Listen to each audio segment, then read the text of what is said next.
Well, dozens of countries are holding a special session at the UN on Monday, warning that closure of the Strait of Hormuz is threatening global trade and energy supplies.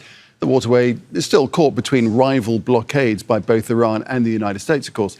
The Security Council meeting comes amid a near total collapse in shipping through the vital corridor. The diplomats are weighing new proposals from Tehran to reopen the strait in exchange for an end to the conflict. UN Secretary General Antonio Guterres issued an urgent appeal.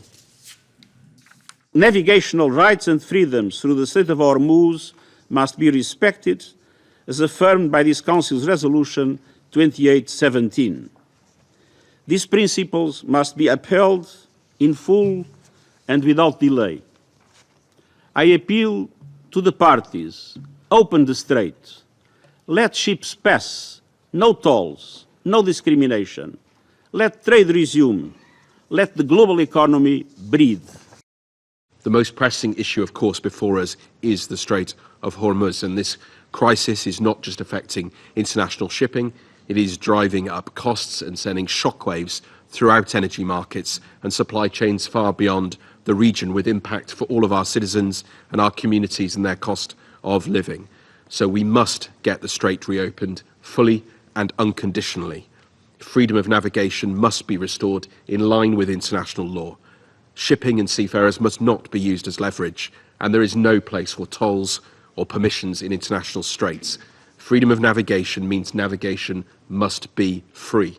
Let us speak now to Kristen Saloomey, who's live for us at UNHQ in New York. So, Kristen, this, of course, is an issue which is creating problems right around the world.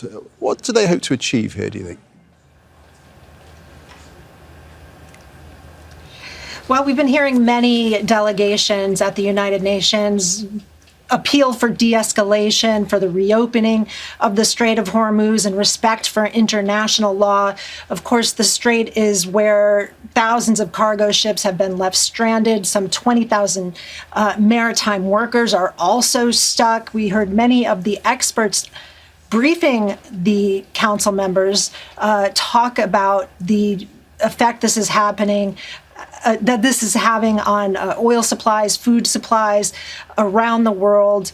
Ever since the United States and Iran and Israel attacked Iran in February 28th, the impact, of course, disrupting these crucial supplies, causing prices to rise on countries that really aren't even directly involved in this conflict.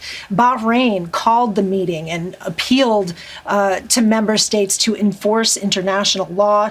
The foreign minister of Bahrain calling the closure of the strait a disruption of international law, a violation of international law.